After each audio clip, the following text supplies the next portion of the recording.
Hola. Para ser completamente honestos. Creí que tardaría más en solo llegar a 10 subs y vistas, no más de 20 en el primer capítulo. Si bien, no son las mismas que en la continuación, todavía estoy muy motivado y feliz. Gracias. Ahora, sería de ayuda algunos comentarios con críticas constructivas. Después de todo, en este mundo estamos para aprender y nadie nace sabiendo. Los likes también motivan para que el algoritmo de YouTube recomiende esta historia. Bueno, cerrando con los agradecimientos y mis palabras en vista del apoyo, ahora quería indicar los horarios. Saldrán 2 capítulos por semana y en diferente día, tal vez al día siguiente o dejando un día. No más. Tampoco quiero que se pierda el hilo de la historia. Ahora sí, sin más nada que decir, director, ruede la película. Satoru Fix presenta. ¿Qué hubiera pasado si Hinata tenía un hermano mayor? Esta es una historia de ficción que se desarrolla en el universo de Naruto. El canon se verá modificado según avance la historia. Puede contener escenas intensas, conflictos, palabras subidas de tono. La narración no presenta contenido sexual explícito. Todos los derechos de personajes a Masashi Kishimoto. Soy dueño únicamente del audio, del gameplay y del nombre de Locke, mas no de su apellido. Capítulo 3. 2 sombras, un solo nombre. El desierto tiene una forma particular de silenciar la conciencia. El viento arrastra la arena como cuchillas diminutas, desgasta la piel, reseca los labios, y al final todo lo que queda es el murmullo constante de la nada. ¿Para qué era? Ese murmullo se había vuelto un compañero inevitable. Un eco que lo observaba desde dentro. El mercader apareció justo donde Danzo lo había prometido. La precisión con la que el viejo predijo sus movimientos resultaba enfermiza. No era casualidad, nunca lo era. Ese hombre ya estaba muerto desde el instante en que Danzo había pronunciado su nombre. Kera lo divisó desde lo alto de una duna. La carreta estaba medio hundida en la arena, el camello echado, exhausto, mientras su dueño tarareaba una melodía burda junto a una fogata improvisada. Un hombre sin importancia, uno más de tantos que cruzaban esas tierras con mercancías baratas. Pero Kera no veía a un hombre. Veía un fantasma condenado a desaparecer, un recipiente destinado a ser despojado de su propia identidad. El descenso fue silencioso, casi ritual. El mercader ni siquiera alcanzó a voltear. Un brazo firme rodeó su cuello y lo giró con una fuerza seca, precisa. El crujido del hueso partiendo se perdió en el silbido del viento. El cuerpo convulsionó apenas unos segundos y luego quedó quieto, con los ojos abiertos hacia la nada. Kera lo sostuvo unos segundos más, contemplando cómo la vida se apagaba, y se obligó a no sentir nada. Pero la verdad era otra. Cada muerte dejaba un eco, un peso, un recuerdo que después se colaba en sus sueños. No lo mostraría nunca, ni siquiera a sí mismo, pero lo sabía. Ya estaba muerto. Se repitió esas palabras como un mantra, como si fueran capaces de limpiar la sangre invisible que sentía en las manos. Se puso en movimiento de inmediato. Arrastró el cadáver lejos del fuego y lo enterró bajo la arena, sin ceremonia, sin rezos. La arena del desierto es cruel. Deglute rápido y no devuelve nada. Perfecto para raíz. Perfecto para Danzo. Luego vino la segunda parte, la más fría. Rebuscó entre las pertenencias del hombre, examinó documentos, sellos de autorización, cartas de clientes, todo con una precisión clínica. Danzo había sido exacto incluso en esto. En sus manos estaba la identidad completa, un disfraz perfecto, tan bien tejido que cualquier ojo desconfiado lo aceptaría como real. El viejo no planeaba misiones. Planeaba vidas enteras. Fue entonces cuando hizo el sello. El clon de sombra surgió frente a él, idéntico en todo. Pero lo importante no era la copia en sí, era lo que Kera hizo después. Tomó cada prenda, cada detalle del mercader, y vistió al clon como si fuera un cadáver que debía presentarse en un funeral. La peluca cubría el cabello. Los lentes de contacto oscurecían el blanco absoluto de su dojutsu. Las telas gastadas, los adornos de metal barato, incluso la postura encorvada, todo estaba ahí. El clon respiró hondo, como si cobrara una segunda vida. «Yo soy el ahora», murmuró con la voz del mercader. Kera lo observó. No era solo un reflejo de chakra. Parecía un segundo ser, con voluntad propia. Y esa ilusión era la que más lo perturbaba. El clon entró a Sunagakure días después, con el paso tranquilo de un viajero común. Nadie lo cuestionó demasiado. Los documentos eran legítimos, las coartadas consistentes. Se movió por los callejones, estudió los rostros, escuchó conversaciones. Fue él, y no Tomori, quien, en una de esas noches sofocantes, se encontró con el titiritero de Oto. El recuerdo del clon era nítido en la mente de Kera, como si lo hubiera vivido él mismo. La silueta envuelta en vendas, las marionetas arrastrándose como insectos en la penumbra, las palabras veladas cargadas de amenaza. El titiritero había tanteado, probado, buscado una grieta. El clon había respondido con cautela, con la misma frialdad que su creador le había infundido. Pero por dentro, Kera sabía que ese instante había sido peligroso, demasiado cercano al descubrimiento. El clon cumplió su papel y luego desapareció. No se limitó a desvanecerse. Primero recogió cada objeto robado, cada carta, cada prenda que pertenecía al mercader muerto, y los quemó en una pira improvisada en el desierto. Las cenizas se dispersaron con el viento. Ni siquiera los carroñeros del desierto hallarían rastro de esa identidad. Solo entonces liberó el chakra que lo mantenía vivo. Kera sintió como las memorias regresaban a él en oleadas. La conversación con el titiritero, los olores de Suna, los pasos entre la multitud. Recuerdos que no eran suyos, pero que lo golpeaban con la misma fuerza. Cerró los ojos. Era como si en su interior existiera otro que era, con su propia vida, su propio peso. Ahí radicaba la verdadera crueldad de la técnica. No era que el clon desapareciera. Es que lo que había sentido, lo que había hecho, se grababa en la mente del original como un tatuaje invisible. Y al final, Kera no sabía si era él quien había matado al mercader, él quien había enfrentado al titiritero o si simplemente cargaba los pecados de una sombra. El viento azotó su rostro. Miró hacia el horizonte, hacia las murallas de Suna donde aún vivía bajo el nombre de Tomori. Dos identidades. Dos vidas. Un solo hombre cada vez más fragmentado. XXXXXX. El lugar estaba frío, casi contrario al abrasador sol del desierto. Suna había construido sus salas de interrogatorio en los niveles más bajos de la aldea, allí donde el viento no llegaba y el silencio era pesado como una lápida. La roca tallada y reforzada mantenía el calor fuera, pero encerraba un ambiente opresivo, sin ventanas, sin escapes, sin tiempo. Kera, bajo la identidad de Tomori, permanecía sentado en un banco de piedra, las manos atadas con sellos de restricción que limitaban su flujo de chakra. El aire olía a polvo viejo y hierro oxidado. Cada respiración arrastraba la sensación metálica de la sangre, aunque en ese momento no hubiese herida alguna en la sala. Dos ninjas de alto rango lo observaban. Uno de ellos era Baki, Jonin de confianza del Kazekage, un hombre con una cicatriz que atravesaba media cara y ojos afilados como dagas. El otro era un Tokugetsu Jonin, especialista en interrogatorios, cuyo nombre nunca se pronunció, pero cuya reputación se percibía en su sola presencia. Una calma antinatural, casi inhumana, como si todo lo que hacía estuviera previamente calculado. Y, de pie en una esquina, sin intervenir todavía, estaba Temari. Sus brazos cruzados sobre el pecho y el ceño fruncido demostraban una mezcla de desconfianza y curiosidad. No tenía el rango para interrogar, pero su padre le había dado acceso a la sesión.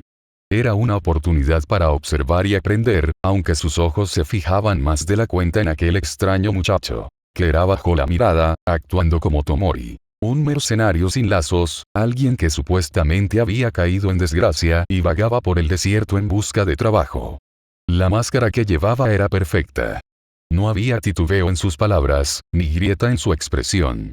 Dan solo había entrenado para esto. Vivir una mentira hasta que incluso el propio corazón dudara de lo que era real. Pero la sombra del clon aún rondaba su mente. Ese clon que había tomado la identidad del mercader, ese clon que había sido el que se reunió con el titiritero de Otogakure, que había cargado con el riesgo de moverse por la aldea.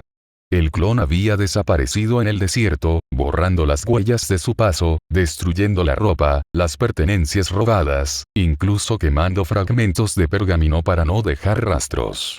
Y, sin embargo, Kera sentía cada recuerdo como si lo hubiera vivido en carne propia. Los recuerdos del clon eran suyos. La sangre caliente al degollar al mercader, el olor de la carne quemada bajo el sol cuando escondió el cuerpo entre dunas, la tensión del encuentro con el titiritero de Otto. Todo estaba en su cabeza, como si él mismo hubiera estado allí.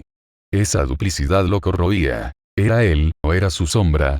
¿Cuánto de sí mismo quedaba, y cuánto era un eco fabricado por las técnicas de la raíz? Nombre, dijo el Tokugetsu Jounin con voz baja, monótona. Tomori, respondió que era sin dudar.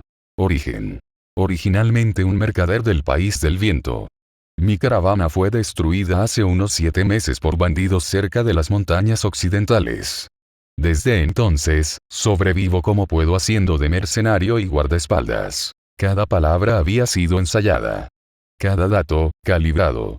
Danzo le había dado el perfil exacto de Tomori, hasta los más mínimos detalles. El lugar de nacimiento, las rutas de comercio, incluso nombres de clientes ficticios. El mercenario original había sido asesinado porque no se podía correr el riesgo de que dos existieran. Esa muerte había sido planeada mucho antes de que Kera pusiera un pie en el desierto. El silencio se extendió. El interrogador lo miraba fijamente, sin parpadear. Luego asintió a Baki, que sacó un pequeño pergamino con sellos de detección de mentiras. Lo colocaron sobre la mesa de piedra y lo activaron. Una tenue luz azul comenzó a vibrar. Vamos a hacerte preguntas directas. Si mientes, el sello lo sabrá. Kera contuvo un suspiro. Esa técnica era peligrosa, pero no infalible. Danzo lo había entrenado incluso para eso, enseñándole a manipular su propio chakra de manera que la reacción de los sellos fuese mínima o confusa. No era perfecto, pero le daría margen. ¿Has trabajado para alguna otra aldea oculta? Preguntó el interrogador. No, respondió Kera. El sello brilló levemente, pero no cambió de color. ¿Tienes vínculos con Otogakure? Ninguno. El tono fue tan neutral que hasta Temari arqueó una ceja, intentando leerlo sin éxito. Una tras otra, las preguntas se apilaron como golpes. ¿Había estado cerca de la frontera? ¿Qué buscaba en Suna? ¿Por qué se había acercado a un titiritero? Allí, Kera midió sus palabras. No podía negar del todo el encuentro, porque ya lo habían observado o sospechado. Así que aceptó a medias. Me ofrecieron trabajo, nada más. El hombre hablaba demasiado, pero yo no estaba interesado en nada que tuviera que ver con guerras de aldeas. Esa ambigüedad fue calculada.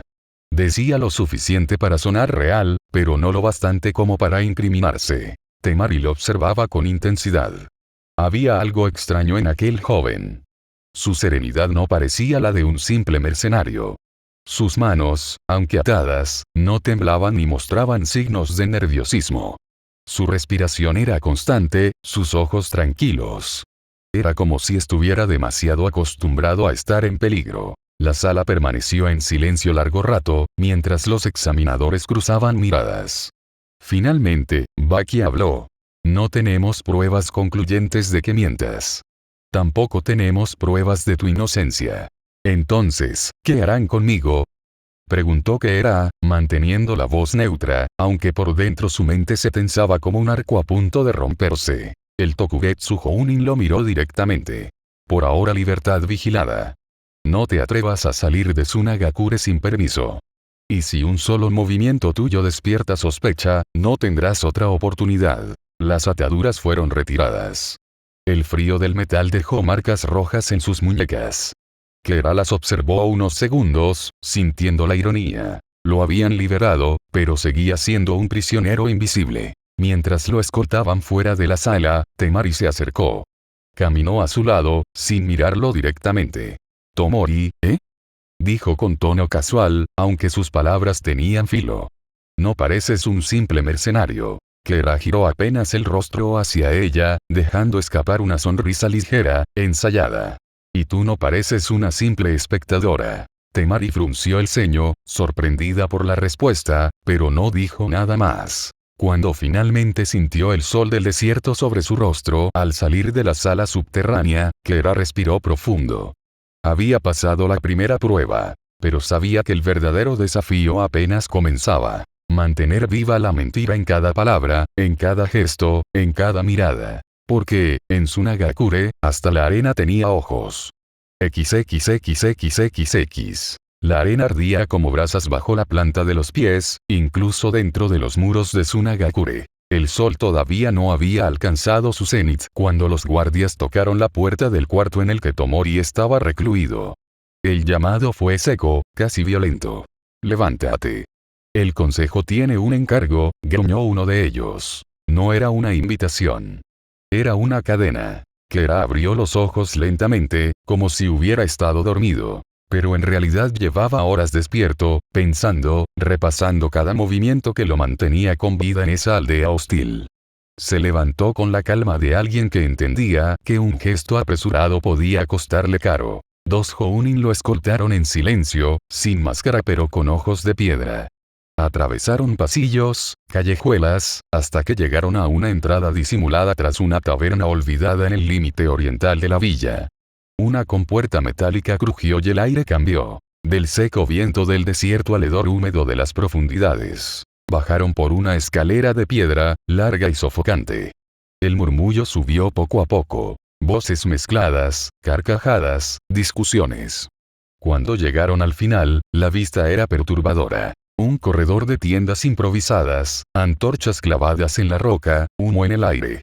El bazar subterráneo de Suna. Aquí la villa mostraba su otro rostro. Hombres con vendas ensangrentadas ofrecían piezas metálicas que parecían extremidades humanas. Marionetistas vendían esqueletos de títeres con huecos manchados de rojo. Un mercader gritaba precios de pergaminos con jutsus robados, escritos en tinta y sangre. Los guardias no interferían. Simplemente observaban. Era un mercado tolerado en las sombras, donde la aldea lavaba las manos, pero se enriquecía. Kera sintió la presión en su garganta, como si el aire mismo estuviera impregnado de podredumbre. Sus ojos, ocultos tras los lentes oscuros que disfrazaban el Byakugan, escudriñaron el lugar. Si mostraba repulsión, levantaría sospechas. Si mostraba demasiado interés, sería marcado. Un hombre gordo, de túnica púrpura, se acercó con sonrisa untuosa. «Así que tú eres el extranjero que el consejo quiere poner a prueba. ¿Qué tan buena es tu vista, chico?» El tono estaba cargado de sarcasmo, pero también de prueba. Kera respondió con neutralidad. Lo suficiente para distinguir basura de utilidad. La sonrisa del mercader se borró apenas por un instante. Los guardias le observaron de reojo. Era un juego peligroso. Cada palabra debía ser bisturí, no espada. Lo llevaron a un puesto más profundo. Había mesas cubiertas con telas. Debajo, cofres con armas, rollos de explosivos, y algo peor, frascos con órganos preservados en líquido amarillento. Ojos, corazones, lenguas. Kera sintió una punzada en su estómago, pero no por asco, sino por el reflejo de su propio pasado, de lo que había hecho y lo que Danzo lo había obligado a hacer. Este mundo no tiene honor. Solo cadenas y dueños diferentes. Tienes que elegir, dijo el gordo. Una de estas armas viajará en una caravana hacia las fronteras del país del viento. Tu elección dirá qué tan útil eres. Era una trampa evidente. Si elegía mal, lo tacharían de incompetente. Si elegía demasiado bien, lo señalarían como alguien que sabía más de lo que debía. Kera se inclinó, revisó lentamente. Cuna y oxidados, abanicos pequeños con inscripciones, rollos sellados con chakra turbio. Finalmente señaló un estuche de madera barnizada, aparentemente común. Ese. El mercader arqueó una ceja. Abrió el estuche con lentitud, como esperando una broma. Dentro, había un mecanismo de marioneta oculto, pequeño, con piezas de acero y veneno encapsulado en vidrio. No era un arma de frente, sino un dispositivo para asesinar en silencio, envenenar sin dejar rastro. El gordo soltó una carcajada ronca. Tienes buen ojo. No esperaba eso de ti. Kera mantuvo su expresión neutra. Por dentro, analizaba. Esto no es azar. Danzo me entrenó para ver lo invisible, para entender dónde está la aguja en el pajar. Uno de los guardias murmuró algo al oído del mercader. Este asintió. Bien. Harás de escolta en esa caravana. Si cumples, quizá te dejen respirar un poco de aire libre. Si fallas, tu cadáver terminará aquí, en un frasco junto a esos ojos. El eco de la amenaza flotó en la caverna. Kera inclinó la cabeza en silencio, como un mercenario acostumbrado a obedecer. Pero en su interior, el cálculo era distinto. Cada paso en este juego me acerca a la libertad. Cada misión es un movimiento en el tablero de Danzo. No soy su peón. No seré su perro. Algún día, un pensamiento oscuro lo atravesó. Imaginó, solo por un instante, la mano de Danzo cortada, sus sellos rotos, sus ojos arrancados. Cerró el puño bajo la túnica. Mientras se retiraban del bazar, el aire volvió a cambiar. Kera sintió como la arena en su piel era más ligera que el hedor de aquella cueva. Afuera, la aldea seguía su vida normal. Pero ahora él había visto la víscera interna de Suna, el corazón corrupto que latía bajo sus muros. Y supo que si jugaba bien sus cartas, ese mismo corazón podría darle el salvoconducto que necesitaba. En ese mismo instante, un chunin de la guardia murmuró al pasar. Baki y su equipo siguen afuera. Se espera que regresen en unos días. Kera no reaccionó, pero lo archivó mentalmente. Temari y sus hermanos estaban lejos. Eso significaba que las piezas principales de Suna no verían de cerca sus movimientos al menos, por ahora. XXXXXX. La noche cayó sobre Sunagakure como un manto áspero. Las luces de las antorchas iluminaban las murallas, pero en las calles del mercado subterráneo todavía flotaban ecos de gritos y transacciones sucias. Kera permanecía en su cuarto, sentado en el borde de la cama, con la espalda erguida y los ojos fijos en la puerta. Los guardias lo habían escoltado hasta allí tras la prueba del bazar, y desde entonces no había movido un músculo. Su respiración era lenta, calculada. Pero su mente hervía. El bazar era solo una vitrina. La caravana es la verdadera prueba. Si fracaso, muero. Si tengo éxito, me convierto en un arma que Suna intentará reclamar como propia. Pero yo ya tengo dueño, y eso es aún peor. Un ruido seco interrumpió su reflexión. Un golpe leve contra el marco de la ventana. Kera no se movió. Esperó. Otro golpe. Esta vez, reconoció el código. 3 pulsos. Pausa. 2 pulsos. El lenguaje cifrado de raíz. Se levantó con calma, abrió apenas la ventana. Nadie. Solo la arena que el viento arrastraba. Hasta que su Byakugan se tensó detrás del disfraz. Vio una sombra que no debería estar allí, un chakra contenido hasta el extremo. Silencioso. Invisible para cualquier otro. Kera no necesitó confirmarlo. Shimura. Un susurro bastó. La figura se dejó ver. No era Danzo en persona, pero sí uno de sus emisarios, un agente enmascarado con el uniforme oscuro de raíz. La voz, amortiguada por la tela, era un filo helado. Tomori. El viejo ha previsto cada paso. Tu identidad es sólida, pero tu papel aún no. Suna quiere usarte como escolta. Eso ya estaba previsto. La caravana es un canal. Dentro de ella viaja más que armas. Kera frunció el ceño. ¿Qué viaja? El emisario se inclinó apenas hacia la ventana. Información. Sellos prohibidos. Documentos que comprometen el equilibrio entre villas. Danzo los quiere. No todos, solo algunos. Tendrás que elegir. El estómago de Kera se contrajo. Era la misma trampa del bazar, multiplicada. Si robaba demasiado, lo descubrirían. Si robaba lo equivocado, Danzo lo castigaría. Y él sabía bien lo que significaba el castigo de raíz. ¿Y si decido no obedecer? Preguntó, casi como un desafío. El agente no respondió de inmediato. Solo dejó que el silencio pesara. Luego, con calma cruel, murmuró. Entonces Tomori morirá en Suna. ¿Y Kera, en Konoha? La amenaza fue un cuchillo hundiéndose en carne viva. Kera apretó los dientes, los nudillos tensos. Dentro de él, algo rugía. El mismo instinto que lo había mantenido vivo hasta ahora. Odio. El emisario dejó caer un pequeño pergamino sellado dentro de la habitación. Esto te dirá que debes asegurar en la caravana. No lo abras hasta estar fuera de los muros, cuando nadie pueda verte. Y como llegó, desapareció. Su chakra se disipó en la arena, como si nunca hubiera estado allí. Kera cerró la ventana. Guardó el pergamino bajo la manga, pero no lo miró. Se dejó caer contra la pared, con los ojos fijos en la nada. Danzo, siempre te adelantas. Siempre piensas 10 pasos por delante. Pero yo también pienso. ¿Y si elijo otra cosa? ¿Y si tu red se rompe?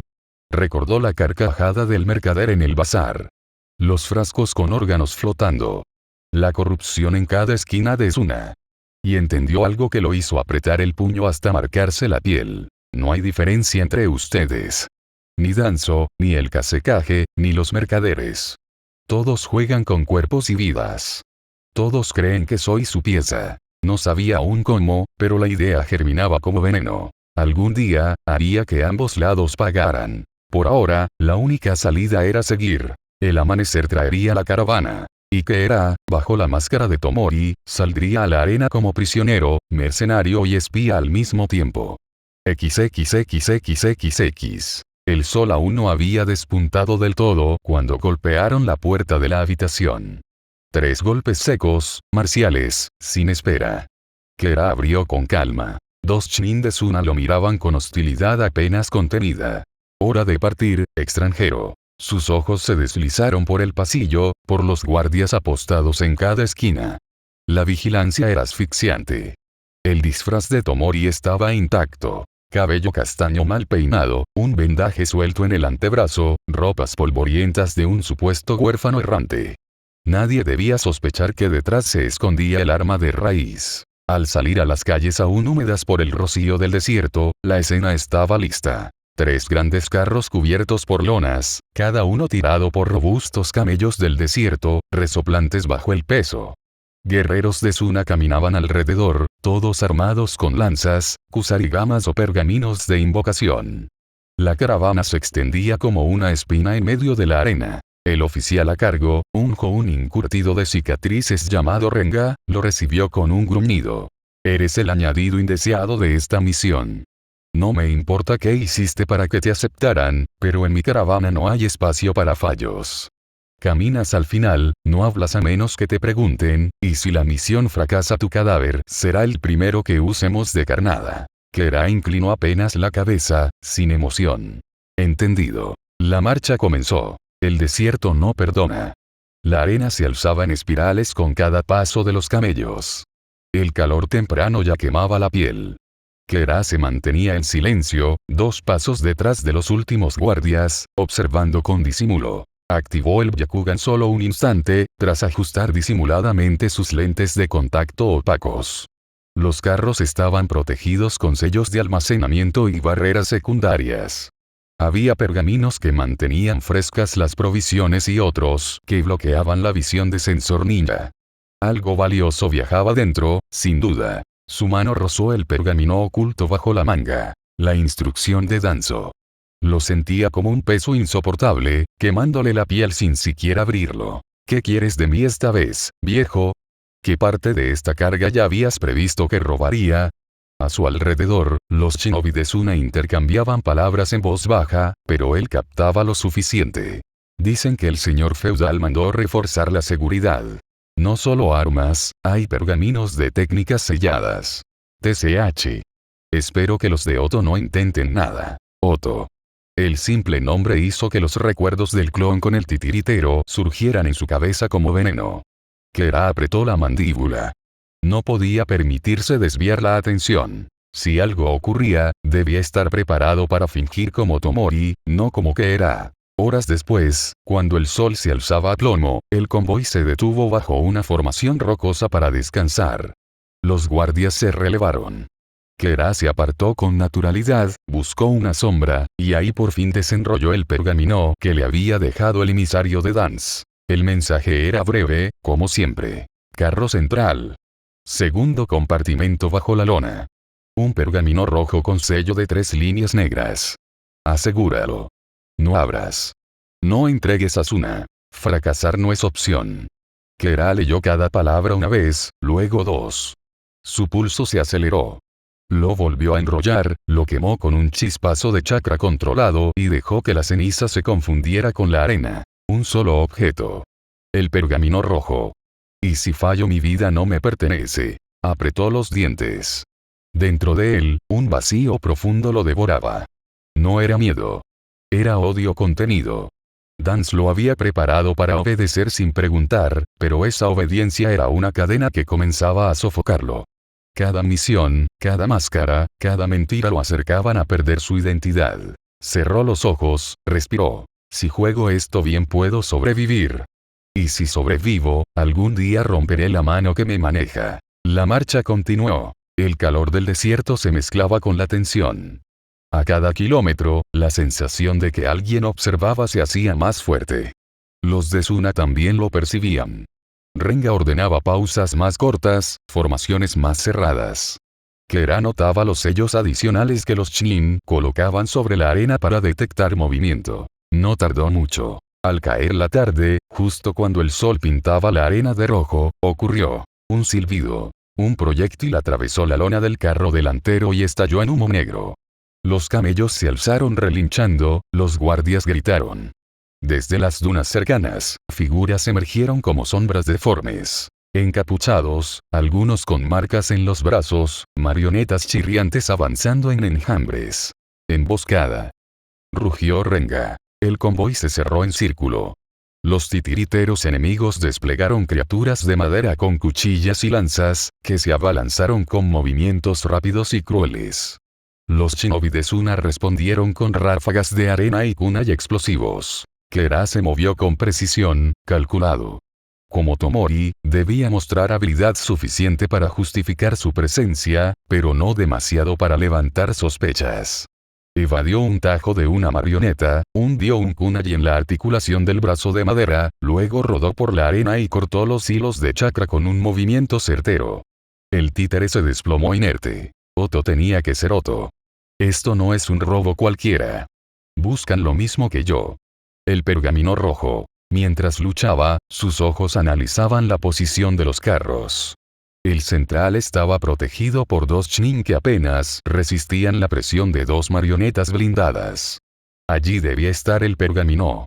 Allí también estaba el peligro. La batalla rugía. Arena y sangre se mezclaban. El dilema en su mente crecía como un grito. Si tomo el pergamino ahora, Suna sospechará. Si no lo tomo, Dance me matará. Cada decisión era un filo contra su garganta. Y aún así, en medio del caos, Kera sintió algo extraño. Un pulso en su pecho, una claridad amarga. La certeza de que este juego, el de obedecer a todos, tarde o temprano debía terminar.